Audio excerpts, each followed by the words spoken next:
हम हरिराम पटेल की साइंस की एमसीक्यू बुक सॉल्व कर रहे थे, जिसका आज का टॉपिक है प्रकाश के परावर्तन एवं अपवर्तन समतल एवं गोलीय सतह से।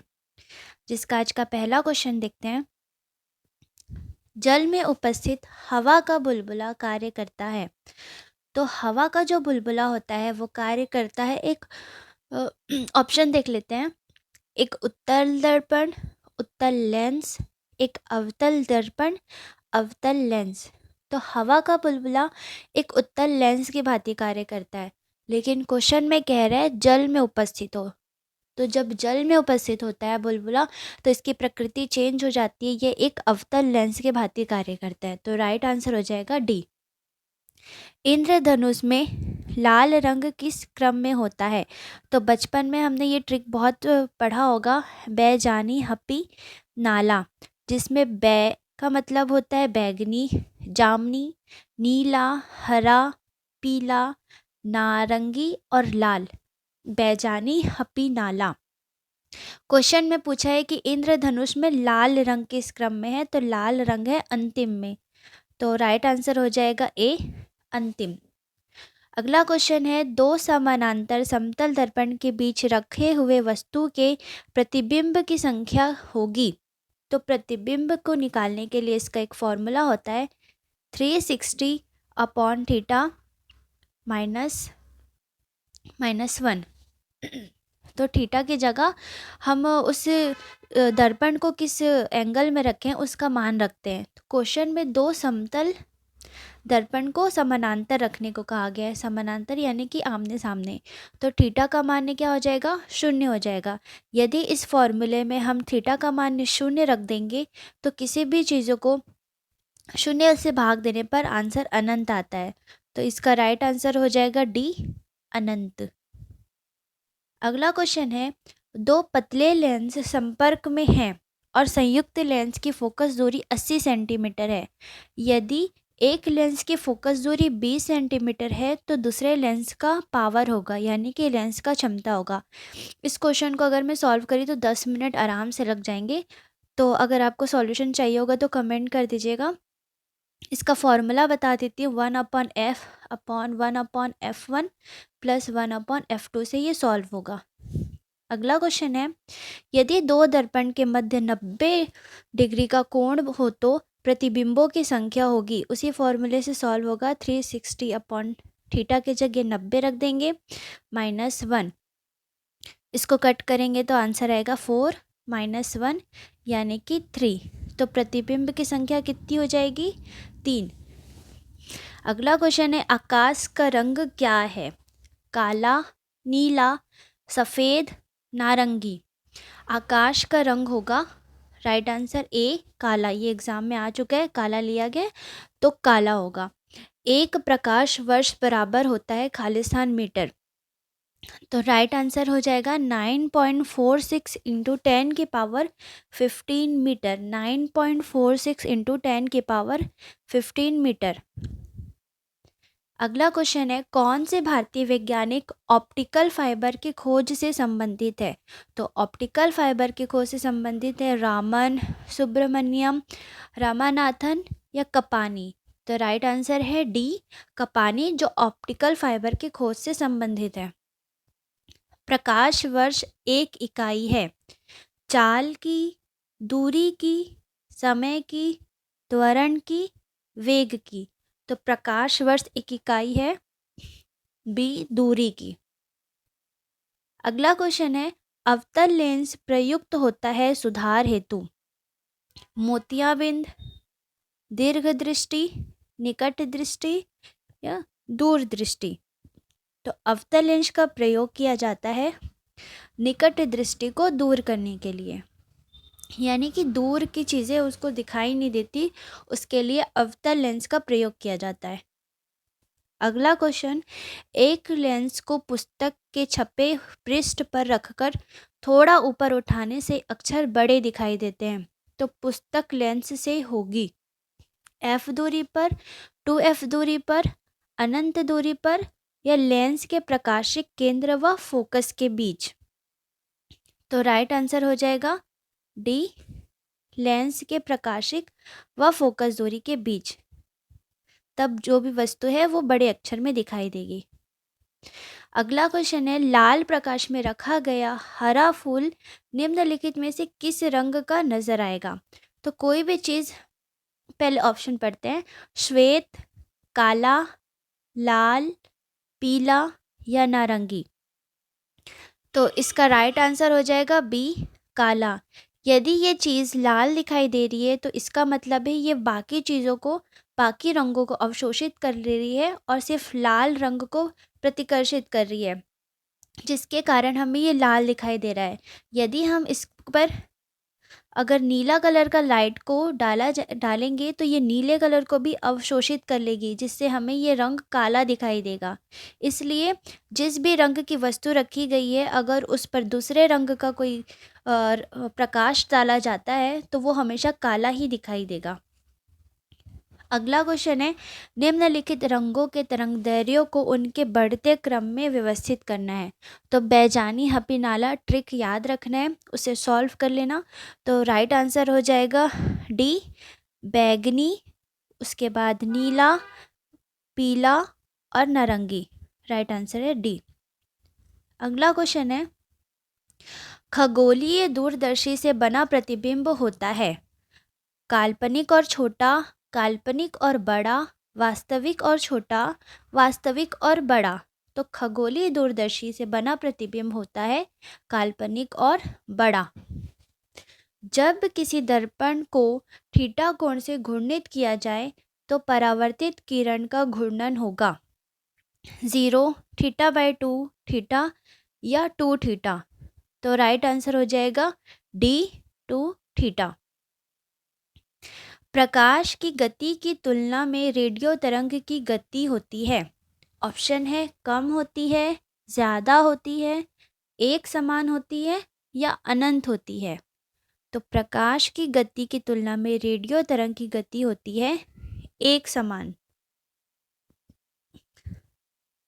निम्न में से कौन सा सदा उस वस्तु की छोटी छवि बनाएगा जो उसके सामने रखी जाएगी? छवि कैसे बनाएगा? छोटी। ऑप्शन है समतल दर्पण, उत्तल दर्पण, उत्तल लेंस, अवतल लेंस। राइट आंसर हो जाएगा बी, उत्तल दर्पण, जो कि छोटी छवि बनाएगा। लेंस और दर्पण थोड़ा ध्यान रख के पढ़ना है। और उत्तल दर्पण का प्रयोग हमेशा हम कार के उसमें किया जाता है, तो ये याद रखना है, जिससे उसकी जो छवि है वो छोटी बनाई जाती है। आवर्धक लेंस क्या है? वृहद फोकस दूरी सहित अवतल लेंस, अल्प फोकस दूरी सहित अवतल लेंस, वृहद फोकस दूरी सहित उत्तल लेंस, अल्प फोकस दूरी सहित उत्तल लेंस। तो आवर्धक लेंस होता है राइट आंसर डी, अल्प फोकस दूरी सहित उत्तल लेंस। अगला क्वेश्चन है, लेंस किससे बनता है? पायरेक्स कांच, फ्लिंट कांच, साधारण कांच, कोबाल्ट कांच। लेंस बनता है पायरेक्स कांच से। पायरेक्स कांच का बना होता है लेंस।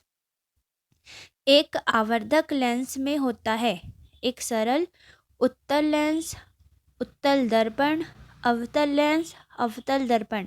अभी हमने आवर्धक लेंस का पढ़ा था, जिसमें होता है एक उत्तल लेंस। आवर्धक यानी कि जो बड़ा मैग्नीफाइंग ग्लास जो होता है, जिससे हमें कोई भी चीज़ें बड़ी दिखाई देती है, वो उत्तल लेंस का बना होता है। अगला क्वेश्चन, प्रकाश ऑक्सीकरण प्रक्रिया शुरू की जाती है प्रकाश द्वारा, ऊष्मा द्वारा, ऑक्सीजन द्वारा, उत्प्रेरक द्वारा।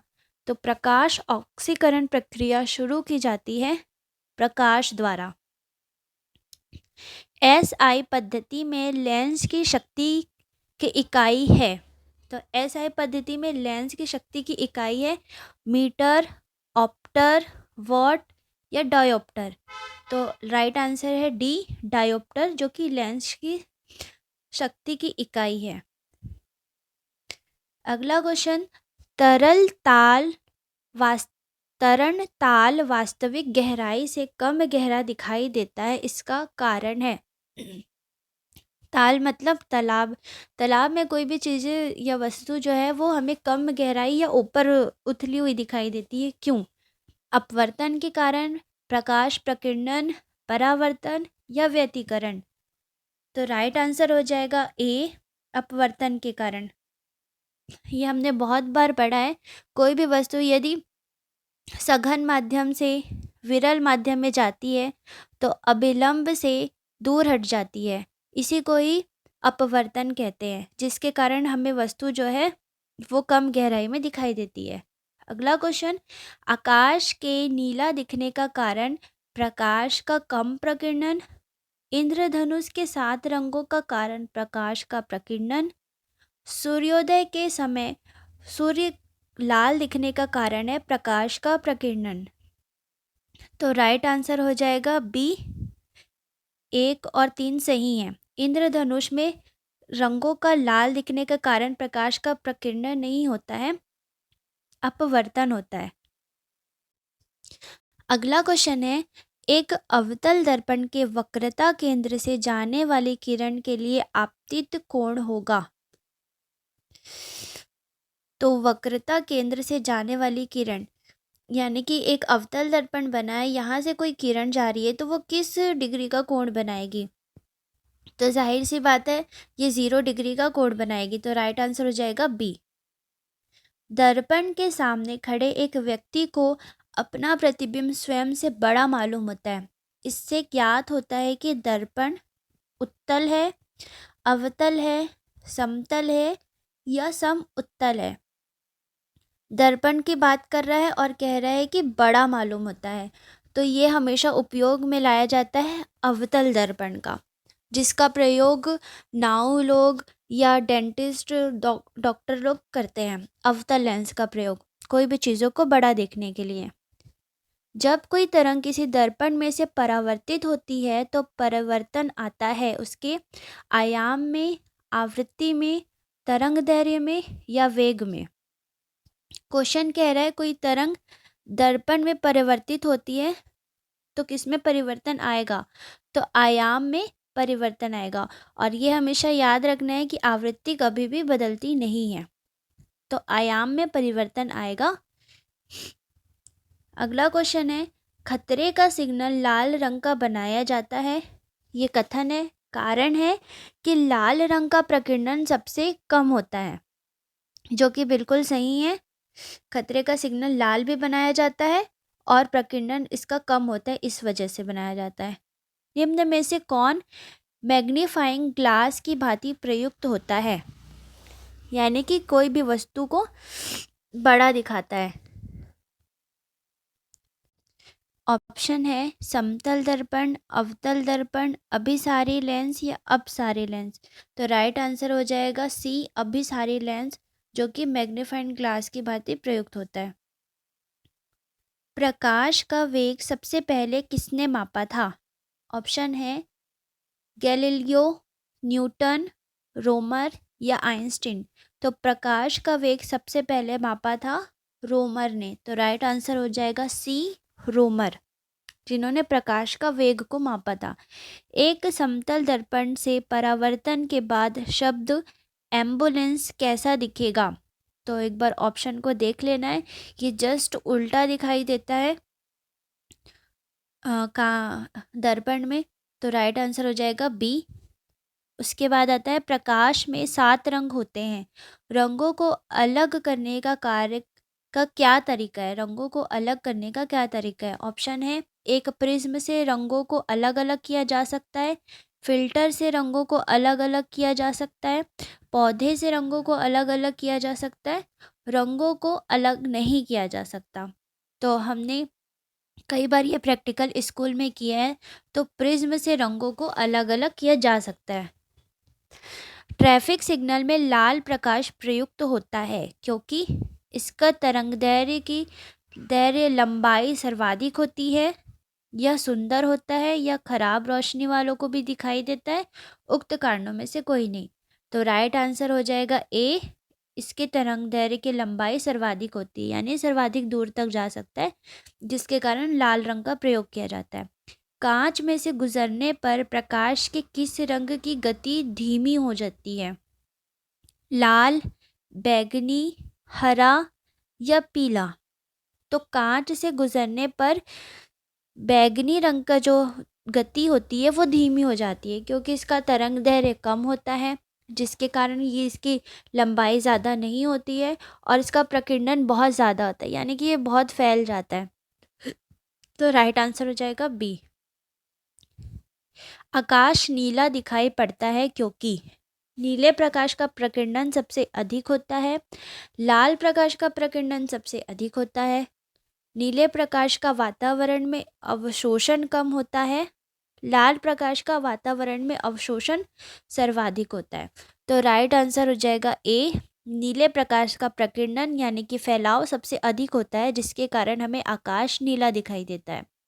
खतरे के संकेतों के लिए लाल प्रकाश का प्रयोग किया जाता है, क्यों?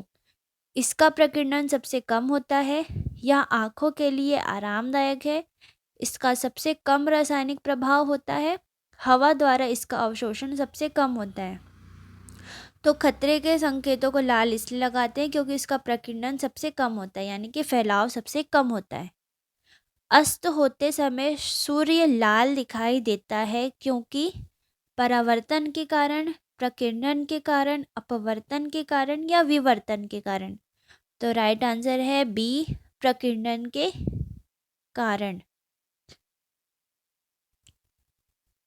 अगला क्वेश्चन, दर्पण बनाने में निम्नलिखित में से किसे उपयोग में लाया जाता है? Silver nitrate, silver oxide, silver acetate, silver amalgam? तो राइट आंसर है ए, सिल्वर नाइट्रेट, जिसको प्रयोग किया जाता है दर्पण बनाने में। वायुमंडल में प्रकाश के विसरण का कारण है कार्बन डाइऑक्साइड, धूल कण, हीलियम या जल वाष्प? तो प्रकाश के विसरण का कारण होता है धूल के कण, बी। अगला क्वेश्चन है, कथन प्रकाश के दृश्य वर्ण क्रम में लाल प्रकाश हरे प्रकाश की अपेक्षा अधिक ऊर्जस्वी होता है। अधिक ऊर्जस्वी होता है, कारण है कि लाल प्रकाश का तरंग दैर्घ्य हरे प्रकाश के तरंग दैर्घ्य से अधिक होता है। तो राइट आंसर ये है कि ए गलत है और आर सही है। लाल रंग का प्रकाश का तरंग दैर्घ्य तो अधिक होता है सबसे ज़्यादा, लेकिन ये ऊर्जस्वी नहीं होता। तो कारण सही है, कथन गलत है। हमें वास्तविक सूर्योदय से कुछ मिनट पूर्व ही सूर्य दिखाई देने का कारण है प्रकाश का प्रकीर्णन, प्रकाश का विवर्तन, प्रकाश का पूर्ण आंतरिक परावर्तन या प्रकाश का अपवर्तन? तो सूर्योदय के कुछ मिनट पूर्व ही दिखाई देना कारण है प्रकाश के अपवर्तन का। तो राइट आंसर हो जाएगा प्रकाश का अपवर्तन। क्षितिज के समीप सूर्य एवं चंद्रमा के दीर्घवृत्ताकार दिखाई देने का कारण है? सूर्य एवं चंद्रमा के दीर्घवृत्ताकार दिखाई देने का कारण अपवर्तन, प्रकाशिकीय भ्रम, व्यतिकरण या उनकी वास्तविक आकृति? तो राइट आंसर है ए, अपवर्तन। दीर्घवृत्ताकार दिखाई देने का कारण है अपवर्तन। दूरदर्शन के संकेत एक निश्चित दूरी के बाद नहीं मिल सकते क्योंकि संकेत दुर्बल है, एंटीना दुर्बल है, वायु संकेत को शोषित कर लेती है या पृथ्वी की सतह वक्राकार है? तो निश्चित दूरी के बाद सिग्नल नहीं मिलता, जिसका कारण है पृथ्वी की सतह वक्राकार है। अगला क्वेश्चन है, जब प्रकाश एक माध्यम से दूसरे माध्यम में जाता है तो निम्न में से कौन सा एक अपरिवर्तित रहता है? तीव्रता, वेग, तरंगदैर्घ्य या आवृत्ति? तो राइट आंसर है डी, आवृत्ति, जो कि माध्यम पर निर्भर नहीं करती है और ये परिवर्तित नहीं होती है। अगला क्वेश्चन है, जब एक सीडी ऑडियो एवं वीडियो प्रणालियों में प्रयुक्त होने वाला जो डिस्क होता है सूर्य के प्रकाश में देखी जाती है तो इंद्रधनुष के समान रंग दिखाई पड़ते हैं, यानी कलरफुल दिखाई देता है। इसकी व्याख्या कैसे करेंगे? तो ये ऑप्शन है परावर्तन एवं विवर्तन की परिघटना के आधार पर होता है, परावर्तन एवं पारगमन की परिघटना के आधार पर, विवर्तन एवं पारगमन की परिघटना के आधार पर, अपवर्तन विवर्तन एवं पारगमन की परिघटना के आधार पर होता है। तो राइट आंसर हो जाएगा ए, परावर्तन एवं विवर्तन की परिघटना के आधार पर। और एक है कि ये व्यतिकरण के कारण भी होता है। तो व्यतिकरण, विवर्तन और परावर्तन क्या होता है वो देख लेते हैं। तो परावर्तन जैसे कि एक सतह पर आया और परावर्तित होकर चला गया, इसको परावर्तन बोलेंगे। विवर्तन कैसे कहेंगे, जैसे कोई सतह है यहाँ पर, यहाँ से प्रकाश आई और अपने मार्ग से विचलित हो गई, कहीं और चली गई, इसको बोलेंगे विवर्तन। अवरोध से टकराकर मुड़ जाती है। और व्यतिकरण किसको कहेंगे, जो आगे आएगा, जैसे कि एक प्रकाश इधर है, दूसरी प्रकाश इधर से आ रही है, ये जाकर एक जगह मिलकर तीसरा माध्यम बन जाती है, जिसको व्यतिकरण कहेंगे। तो जो चमकता हुआ डिस्क दिखाई देता है वो किसके कारण होता है, परावर्तन और विवर्तन के कारण। अगला क्वेश्चन है, मानव आंख दृश्य प्रकाश के जिस तरंगदैर्घ्य के लिए सर्वाधिक सुग्राही होती है वह है 6050 एंगस्ट्रॉम, 5500 एंगस्ट्रॉम, 4500 एंगस्ट्रॉम या डी 7500 एंगस्ट्रॉम। राइट आंसर है बी, 5500 एंगस्ट्रॉम जो है दृश्य प्रकाश सर्वाधिक सुग्राही होता है मानव आँख के लिए, 5500 एंगस्ट्रॉम। उत्तल दर्पण से प्रतिबिंब सदैव बनता है वक्रता केंद्र तथा फोकस के बीच, वक्रता केंद्र तथा अनंत के बीच, ध्रुव व फोकस के बीच, कहीं भी बन सकता है। तो उत्तल दर्पण कैसा होता है, ये इस तरह से उभरा हुआ होता है, इस तरह से उभरा होगा, जिसके दूसरे साइड काला सा घेरा होता है। तो इस पर जो प्रतिबिंब बनता है वो इस तरफ बनता है, यानी कि पीछे में बनता है। तो राइट आंसर हो जाएगा इसका सी, ध्रुव व फोकस के बीच में बनता है उत्तल दर्पण में प्रतिबिंब। अगला क्वेश्चन है, प्रकाश सीधी रेखा में चलता प्रतीत होता है क्योंकि यह छोटे कणों से बना होता है, प्रकाश का वेग बहुत अधिक है, प्रकाश का तरंगदैर्घ्य बहुत छोटा है, प्रकाश अपने चारों ओर से परावर्तित होता है। तो राइट आंसर है सी, प्रकाश का तरंगदैर्घ्य बहुत छोटा है जिसके कारण यह सीधा चलता हुआ प्रतीत होता है। निम्नलिखित में से कौन सा कथन सत्य है, प्रकाश का वेग अधिक होता है, ध्वनि का वेग अधिक होता है, आकाशीय पिंडों का वेग सबसे अधिक होता है या रॉकेट का वेग सबसे अधिक होता है। राइट आंसर है ए, प्रकाश का वेग अधिक होता है। पूर्ण आंतरिक परावर्तन होता है जब प्रकाश जाता है हीरे से कांच में, जल से कांच में, वायु से जल में या वायु से कांच में। तो पूर्ण आंतरिक परावर्तन होगा हीरे से कांच में जब जाया जाएगा। पूर्ण आंतरिक परावर्तन किसको कहेंगे, जब आपतित कोण का मान, ये आपतित कोण का मान क्रांतिक कोण के मान से जब अधिक हो जाता है, इस तरीके से जाता है, तो उसको कहते हैं। तो जब वो परावर्तन होगा तो उसको बोलेंगे पूर्ण आंतरिक परावर्तन। अगला क्वेश्चन है लास्ट, प्रकाश का शून्यावकाश निर्वात में वेग अनुमानता होता है।